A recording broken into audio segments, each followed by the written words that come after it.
Assalamualaikum warahmatullahi wabarakatuh. Perkenalkan, nama saya Rayhan Nursalis. Bersama kedua rekan saya yaitu Saudari Fauziah dan Fairuza akan memaparkan hasil dari kelompok belajar kami, yaitu konsep dan ciri belajar berdasar teori belajar. Untuk pemaparan yang pertama, mungkin akan langsung disampaikan oleh Saudari Fauziah. Kepadanya saya persilahkan. Bismillahirrahmanirrahim. Terima kasih kepada Raihan selaku moderator yang telah mempersilahkan saya untuk menyampaikan sedikit mengenai apa itu konsep belajar. Berbicara tentang belajar, hal yang pertama yang tentunya akan terbayang oleh imaji kita adalah seperti buku, sekolah, guru, ataupun murid. Nah, sebenarnya belajar itu apa sih?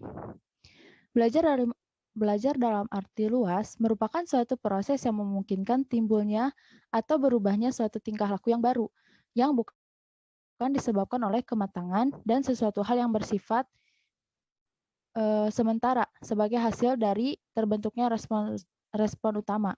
Jadi belajar ini adalah suatu aktivitas baik itu fisik maupun psikis yang menghasilkan perubahan tingkah laku yang baru pada individu yang belajar dalam bentuk kemampuan yang relatif konstan dan bukan disebabkan oleh kematangan ataupun sesuatu yang bersifat sementara. Nah, perubahan kemampuan yang disebabkan oleh kematangan, pertumbuhan, dan perkembangan seperti anak yang belajar berdiri dari duduknya ataupun perubahan fisik yang dialami seseorang karena kecelakaan itu tidak dapat dikategorikan sebagai hasil dari perbuatan belajar meskipun perubahan itu adalah sesuatu yang lama dan tidak konstan gitu. Jadi menurut Slameto, belajar itu adalah suatu proses yang dilakukan seseorang untuk memperoleh suatu perubahan tingkah laku yang baru secara keseluruhan sebagai hasil dari pengalamannya sendiri dalam berinteraksi dengan lingkungannya. Jadi perubahan tingkah laku yang baru sebagai hasil dari perbuatan belajar itu terjadi secara sadar, bersifat kontinu dan fungsional, bersifat positif dan juga aktif, bersifat konstan, bertujuan atau terarah, serta mencakup seluruh aspek tingkah laku.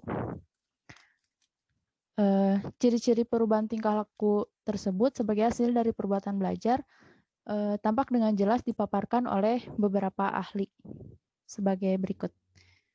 Next. Yang pertama itu menurut Jean Piaget. Menurut Jean Piaget ini belajar adalah suatu proses asimilasi dan akomodasi dari hasil asosiasi dengan lingkungan dan pengamatan yang tidak sesuai antara informasi yang telah ada dan informasi yang baru diketahui oleh dia. Dan yang kedua itu menurut Robert M. Jejny. Nah, menurut dia, belajar adalah suatu perubahan yang terjadi dalam kemampuan manusia setelah belajar secara terus-menerus yang bukan disebabkan oleh proses pertumbuhan saja. Dan yang terakhir menurut Carl E. Rogers, nah menurut dia itu belajar adalah pada dasarnya bertumpu pada prinsip kebebasan dan perbedaan individu dalam pendidikan. Jadi dengan demikian peserta didik akan lebih mengenal dirinya, menerima dirinya sebagaimana apa adanya, dan akhirnya merasa bebas memilih dan berbuat menurut individualitasnya dengan penuh tanggung jawab. Nah, dari pemaparan para ahli tentang belajar ini, maka ahli psikologi membedakan perbuatan belajar menjadi beberapa jenis karena setiap perbuatan belajar itu mempunyai cirinya masing-masing tergantung dari sudut pandang ahli. Jadi yang pertama itu ada belajar abstrak. Apa itu belajar abstrak? Belajar abstrak adalah belajar yang dengan cara menggunakan berpikir abstrak untuk memperoleh pemahaman dan pemecahan masalah yang tidak nyata. Termasuk dalam jenis belajar ini adalah seperti matematika, astronomi, filsafat, dan materi pembelajaran akidah yang memerlukan akal. Yang memerlukan akal yang kuat di samping penggunaan atas prinsip, konsep, dan generalisasi. Jadi jenis belajar abstrak menitik beratkan pada peranan akal dan penguasaan prinsip, konsep, dan generalisasi untuk memperoleh pemahaman dan pemecahan masalah atau problem solving dalam mempelajari hal-hal yang bersifat abstrak. Termasuk dalam prinsip adalah seperti penerapan dalil, hukum, atau rumus, dan konsep mencakup definisi, identifikasi, klasifikasi, dan ciri-ciri khusus. Nah, sedangkan generalisasi adalah penarikan kesimpulan yang representatif dan berlaku secara umum atas fakta yang diamati. Lalu yang kedua ada belajar keterampilan. Nah, belajar keterampilan ini belajar dengan menggunakan gerakan-gerakan motorik, yaitu berhubungan dengan urat-urat saraf dan otot-otot atau neuromuskular yang bertujuan untuk memperoleh dan menguasai keterampilan-keterampilan jasmaniah tertentu. Nah, seperti olahraga, menari, memperbaiki benda-benda elektronik, dan sebagian materi dari pembelajaran PAI seperti ibadah haji dan sholat gitu. Lalu selanjutnya ada belajar sosial. Pada dasarnya adalah belajar memahami masalah-masalah dan teknik-teknik untuk memecahkan masalah-masalah sosial. Tujuan utamanya adalah untuk menguasai pemahaman dan kecakapan dalam memecahkan masalah-masalah sosial, seperti masalah keluarga, masalah persahabatan, masalah kelompok, dan masalah-masalah lain yang sifatnya kemasyarakatan. Jadi belajar dalam jenis ini dimaksudkan untuk mengatur dorongan hasrat pribadi demi kepentingan bersama dan memberi peluang kepada orang lain atau kelompok untuk memenuhi kebutuhannya secara berimbang dan proporsional. Lalu selanjutnya ada belajar pemecahan masalah atau problem solving. Ini pada dasarnya adalah belajar menggunakan metode-metode ilmiah atau berpikir secara sistematis, logis, dan teliti untuk memperoleh kemampuan dan kecakapan kognitif dalam memecahkan masalah-masalah secara rasional, lugas, dan tuntas.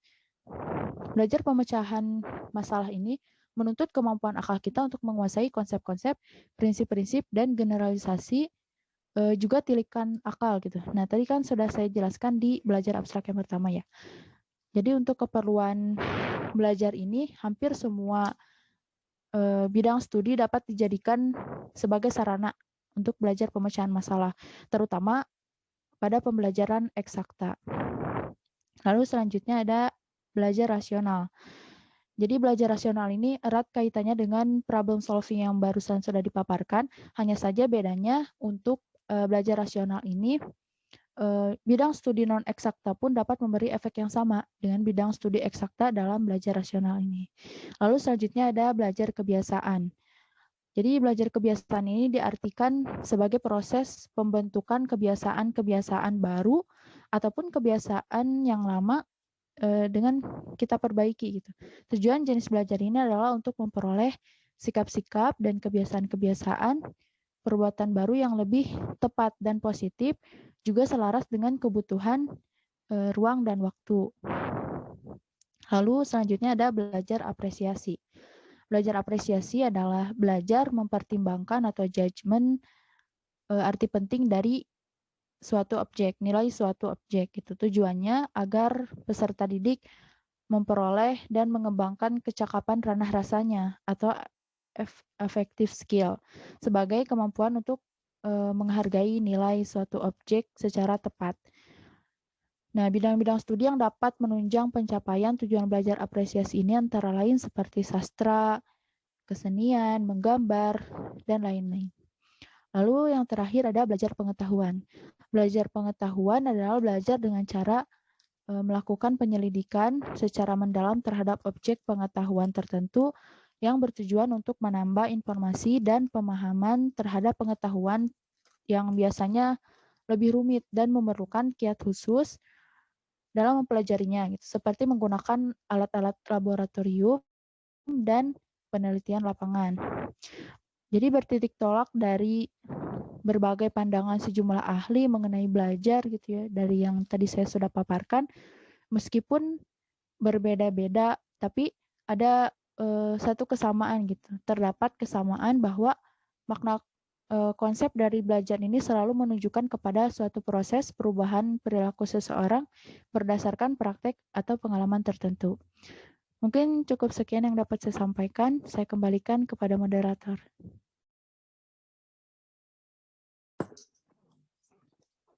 Terima kasih kepada Saudari Fauziah yang telah menyampaikan materi yang cukup luar biasa.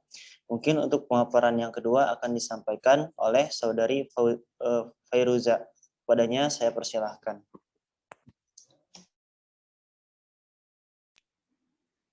Baiklah, terima kasih kepada Saudara Raihan selaku moderator. Di sini saya akan menjelaskan pengertian beserta ciri-ciri dari teori-teori belajar. Sebelumnya, kita mengenal dulu apa itu teori belajar. Teori belajar secara sederhana dapat diartikan sebagai sebuah metode yang menggambarkan bagaimana seseorang melakukan proses belajar. Nah, jadi teori belajar ini sangat penting dipahami dan diketahui oleh seorang guru karena dapat sangat membantu guru dalam membelajarkan siswanya.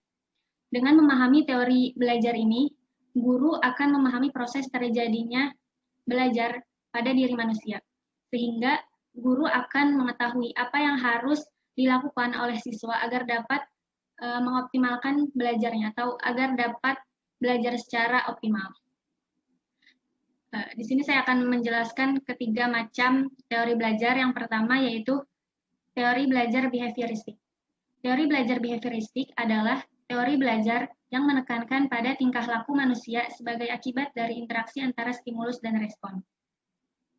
Kemudian ada teori belajar kognitif. Teori belajar kognitif adalah teori belajar yang menekankan proses kognitif yang menghasilkan perubahan tingkah laku dalam pembelajaran. Kemudian yang ketiga yaitu teori belajar humanistik. Teori belajar humanistik adalah teori belajar yang memandang bahwa perilaku manusia ditentukan oleh faktor-faktor internal dirinya dan bukan oleh kondisi lingkungan ataupun pengetahuannya. Yang pertama yaitu teori belajar behavioristik. Menurut teori ini, dalam belajar yang penting adalah input yang berupa stimulus dan output yang berupa respon. Stimulus adalah segala hal yang diberikan oleh guru kepada pelajar, sedangkan respon berupa reaksi atau tanggapan pelajar terhadap stimulus yang diberikan oleh guru tersebut. Jadi dalam teori belajar behavioristik ini menekankan pada stimulus dan juga respon. Di mana untuk mengaplikasikan teori belajar ini, seorang guru itu perlu melakukan beberapa proses kepada siswa, seperti memberikan dorongan supaya supaya siswanya itu dapat merasakan rasa ingin tahu. Contohnya, ketika guru memberikan studi kasus kepada para siswa, kemudian secara tidak langsung guru tersebut telah memberikan stimulus. Kemudian siswa tersebut mendengarkan dan juga mencoba untuk memahami apa yang telah diberikan oleh seorang guru. Artinya, anak-anak tersebut telah memberikan respon yang diberikan oleh guru sebelumnya, yang telah diberikan oleh guru, stimulus yang telah diberikan oleh guru. Ciri teori belajar behavioristik. Yang pertama, mementingkan pengaruh lingkungan. Kedua, mementingkan bagian-bagian. Artinya, teori belajar ini sangat mementingkan bagian-bagian, bukan dari keseluruhan. Kemudian mementingkan peranan reaksi. Kemudian mengutamakan mekanisme terbentuknya hasil belajar. Karena yang dilihat adalah hasil dari belajar, teori ini dilihat adalah hasil belajarnya. Kemudian mementingkan sebab-sebab di waktu lalu. Karena suatu pembentukan kebiasaan di waktu lalu itu sangat berdampak pada proses belajar murid dan mementingkan pembentukan kebiasaan.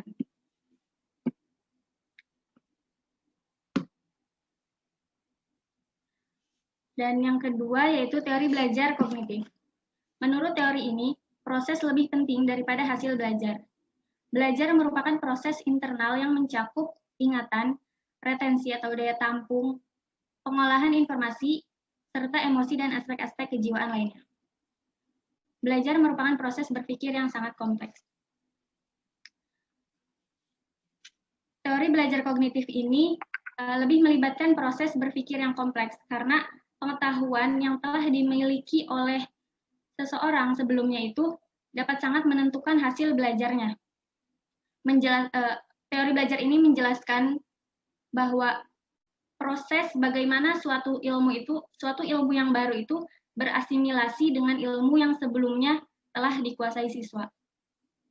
Jadi ilmu pengetahuan yang dibangun dalam diri manusia itu, dalam diri individu seseorang melalui proses interaksi yang berkesinambungan dengan lingkungannya.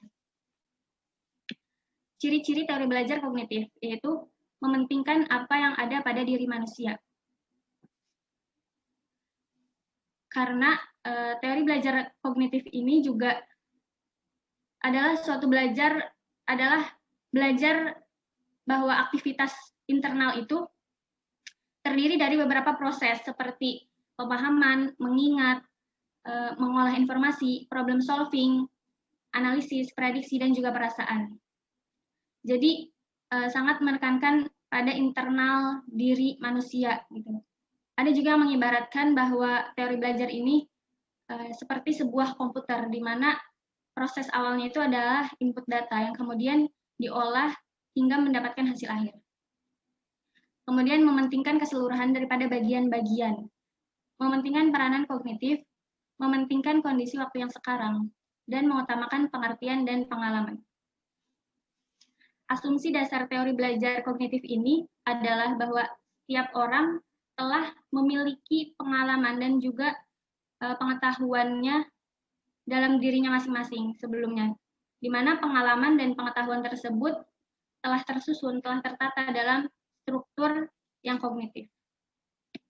Contoh penerapan dari teori kognitif ini adalah seorang guru menggunakan bahasa yang mudah dipahami oleh para peserta didiknya, oleh para siswanya, serta memberi ruang bagi para siswa itu untuk dapat saling berbicara dan diskusi bersama teman-teman yang lainnya. Kemudian yang terakhir yaitu teori belajar humanistik.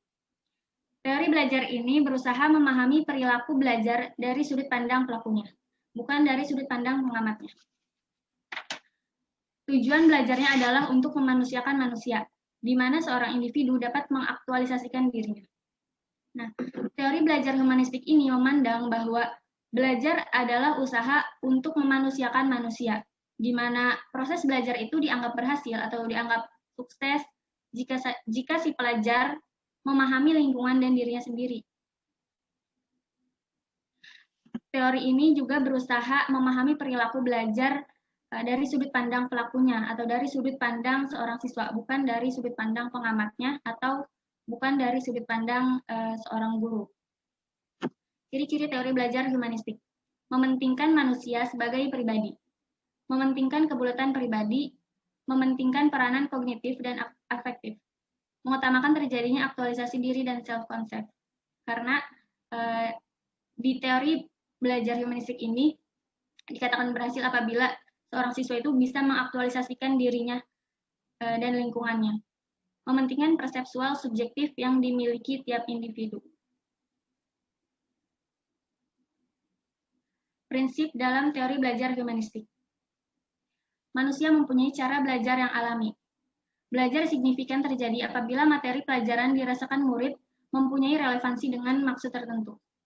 Jadi belajar itu dikatakan signifikan apabila materi yang dipelajari oleh murid itu relevan dengan maksud tertentu. Kemudian belajar yang menyangkut perubahan di dalam persepsi mengenal dirinya, di mana para siswa itu bisa berubah gitu dalam mengetahui lingkungan dan juga dirinya. Belajar yang bermakna diperoleh jika siswa melakukannya. Belajar lancar jika siswa dilibatkan dalam proses belajar. Belajar akan dikatakan lancar apabila siswa tersebut melibatkan proses belajarnya gitu, melibatkan proses belajar tersebut dalam dirinya. Belajar yang melibatkan siswa seutuhnya dapat memberi hasil yang mendalam.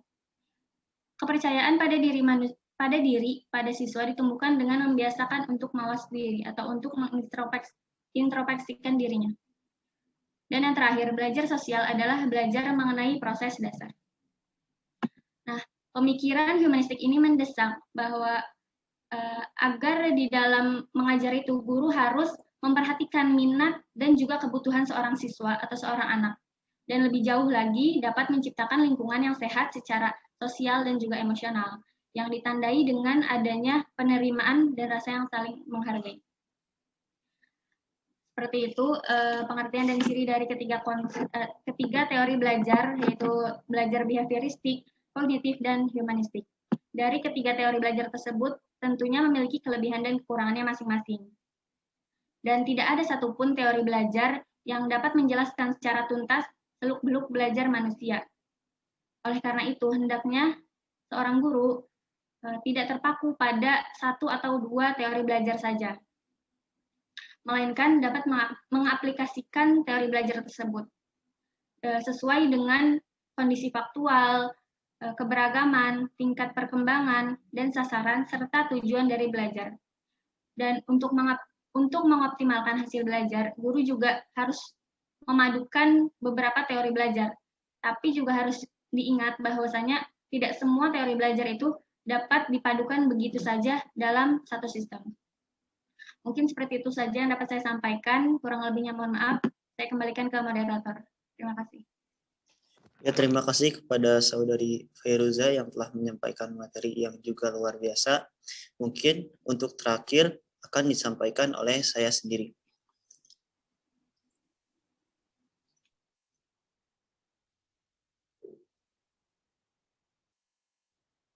Di sini saya akan menyampaikan tentang perbandingan antara teori belajar behavioristik, kognitif, dan humanistik.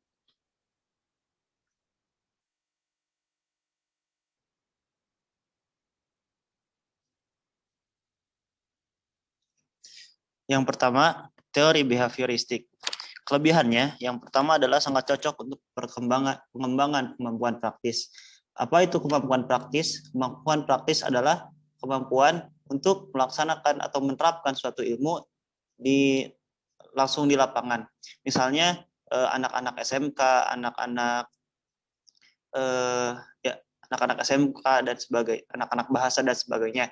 Jadi dengan teori behavioristik ini kemungkinan kemampuan praktis yang dimiliki oleh peserta didik akan meningkat dengan pesat. Lalu yang kedua, membangun konsentrasi pikiran. Maksudnya di sini adalah karena teori belajar ini mengedepankan stimulus dan respon dari peserta didik dan dari pendidik kepada peserta didik, sehingga dengan hal ini peserta didik akan dituntut untuk memiliki konsentrasi yang tinggi agar mereka bisa memberikan respon dari stimulus yang telah diberikan oleh guru. Lalu yang ketiga, membiasakan guru untuk bersikap jeli dan peka pada situasi dan kondisi belajar. Lalu yang selanjutnya, membawa siswa menuju atau mencapai target tertentu. Contohnya, misalnya kita melihat poster-poster atau iklan-iklan kursus. Biasanya mereka menawarkan suatu pembelajaran untuk target tertentu, misalnya dalam 1 bulan atau beberapa bulan bisa mahir, bisa langsung dipraktekkan bekerja dan sebagainya. Nah, lalu kekurangannya, pertama, pembelajaran berpusat kepada guru. Jadi teori behavioristik ini sangat kurang sekali melibatkan siswa dalam proses pembelajaran. Lalu yang kedua, terkesan menjadikan manusia sebagai robot dan mengesampingkan sisi kognitif. Ini kembali kepada kekurangan yang pertama, karena pembelajaran dipusatkan terhadap apa yang disampaikan oleh guru, maka pembelajaran lebih banyak didikte daripada untuk mengembangkan pembelajaran sendiri. Lalu yang terakhir, peserta didik tidak bebas berkreasi dan berimajinasi. Ini juga kembali kepada kekurangan pertama dan kedua, bahwa si siswa itu akan didikte dan tidak bisa terlalu banyak untuk mengembangkan pendidikannya sendiri. Lalu yang kedua adalah teori kognitif. Kelebihannya, pendidik hanya perlu memberikan dasar-dasar dari materi yang diajarkan. Misalnya ketika kita belajar matematika, kita biasanya belajar rumus dan angka-angka yang mudah. Tapi ketika misalnya kita diberikan soal, biasanya angka-angka atau soalnya akan lebih sulit. Kenapa? Karena dengan teori kognitif ini, maka siswa itu dituntut untuk mengembangkan materi-materi dasar yang telah diberikan oleh gurunya. Yang kedua, pendidik dapat memaksimalkan ingatan yang dimiliki peserta didik. Maksudnya di sini adalah bahwa teori kognitif ini sangat mengedepankan sekali ilmu pengetahuan dan wawasan. Jadi dengan banyaknya diberikan pengetahuan dan wawasan, maka ingatan dari peserta didik akan meningkat. Lalu selanjutnya, peserta didik bisa berkreasi dan menemukan hal baru. Ini kembali kepada kelebihan yang pertama, dengan hanya diberikannya dasar-dasar dan ketika peserta didik itu diperintahkan untuk mengembangkan materi-materi yang telah disampaikan oleh gurunya, maka peserta didik akan bisa berkreasi atau menemukan hal baru dengan secara mandiri gitu. Lalu selanjutnya mudah diterapkan dalam berbagai tingkatan pendidikan. Ini bisa kita lihat dalam pendidikan di Indonesia bahwa dari tingkat pendidikan paling rendah sampai pendidikan paling tinggi teori kognitif ini dipakai. Lalu selanjutnya memberikan pengetahuan yang luas. Untuk kelebihan ini kembali kepada kelebihan yang kedua, bahwa teori kognitif ini akan memaksimalkan ingatan yang dimiliki peserta didik. Jadi keberhasilan pendidikan teori kognitif adalah peserta didik memiliki pengetahuan dan wawasan yang luas. Kekurangannya, peserta didik belum tentu bisa memahami seluruh materi yang dipelajari. Di sini bisa kita lihat ketika kita sekolah, misalnya kita diajarkan banyak hal, tapi belum tentu kita bisa memahami semuanya. Lalu selanjutnya, tidak cocok untuk mengembangkan kemampuan praktis. Kenapa? Karena kebanyakan penerapan teori kognitif ini hanya mengedepankan sisi teoritis, namun kurang sekali dalam hal praktik. Lalu selanjutnya, perlu memperhatikan kemampuan peserta didik dalam mengembangkan suatu materi. Jadi peserta didik itu memiliki kemampuan-kemampuan yang berbeda. Nah, si guru ini harus memperhatikan setiap orang ini kemampuan untuk mengembangkan materi yang disampaikan oleh guru tersebut sejauh mana. Jadi tidak bisa dipukul rata bahwa semuanya pasti bisa. Lalu yang terakhir, teori humanistik. Yang pertama kelebihannya adalah bersifat pembentukan kepribadian. Jadi output dari pendidikan humanistik ini bahwa bagaimana si guru ini dengan materi atau pembelajaran yang diberikan bisa membentuk kepribadian peserta didik menjadi lebih baik. Lalu yang kedua, suasana pembelajaran yang saling menghargai.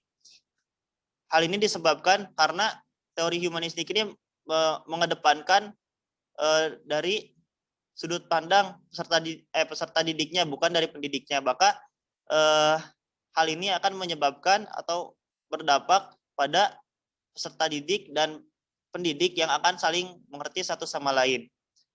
Lalu yang ketiga, mengukur kecerdasan manusia dari kemampuan penyelesaian masalah. Jadi teori behavioristik mengukur kemampuan seseorang itu dari kemampuan praktisnya. Lalu kognitif mengukur kecerdasan manusia itu dalam sisi teoritisnya atau pengetahuannya.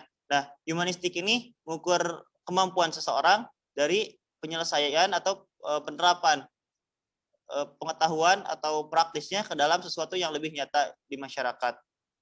Lalu yang keempat, melalui teori multiple intelligence, bahwa si peserta didik ini dituntut untuk menggali potensi yang ada dalam dirinya. Jadi ketika behavioristik dan kognitif itu didikte atau diarahkan oleh gurunya, teori humanistik ini mengedepankan apapun yang bisa digali oleh siswa tersebut, maka itu yang harus dilakukannya. Lalu yang kelima, mendekatkan satu dengan yang lainnya. Ini kembali kepada kelebihan yang kedua, yaitu suasana pembelajaran yang saling menghargai. Dengan adanya itu, maka guru dan murid akan lebih dekat. Kekurangannya tidak mudah untuk diterapkan.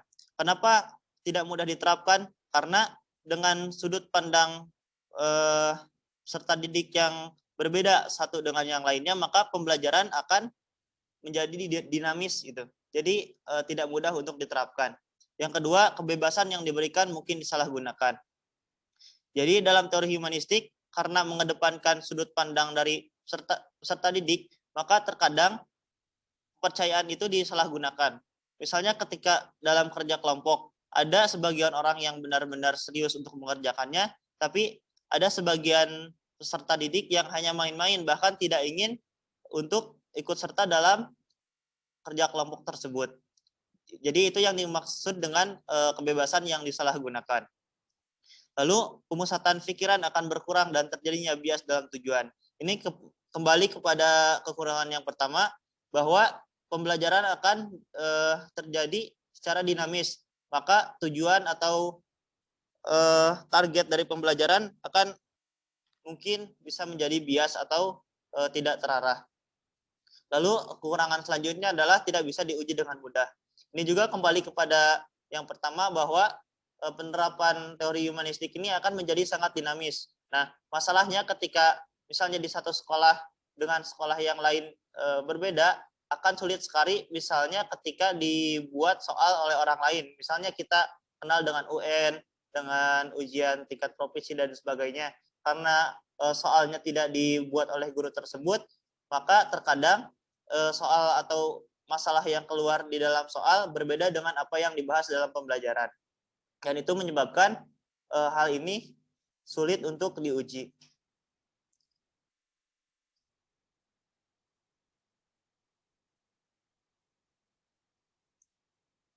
Yang terakhir, kesimpulannya, berdasarkan konsep dan teori belajar yang telah dipaparkan, kita mengetahui ada banyak cara bagi pendidik untuk mengajarkan peserta didik. Dan setiap peserta didik juga memiliki banyak cara untuk dididik. Lalu selanjutnya, setiap teori belajar memiliki karakter, kelebihan, dan kekurangan masing-masing. Dengan berdasarkan hal itu, kami menyimpulkan bahwa pendidikan tidak bisa dibentuk oleh salah satunya, karena akan menimbulkan ketimpangan. Setiap teori belajar harus dikombinasikan sesuai kondisi, kebutuhan, tujuan yang ingin dicapai. Teori behavioristik akan membentuk kemampuan praktis. Teori kognitif akan memperluas wawasan dan pengetahuan peserta didik. Lalu teori humanistik akan membantu peserta didik membentuk kepribadian serta menerapkan ilmunya kepada masalah kehidupan masyarakat yang lebih nyata. Oleh karena itu, semua hal ini perlu untuk membentuk peserta didik menjadi generasi yang unggul. Mungkin hanya seperti itu yang dapat kami sampaikan. Mohon maaf dengan segala kesalahannya. Wassalamualaikum warahmatullahi wabarakatuh.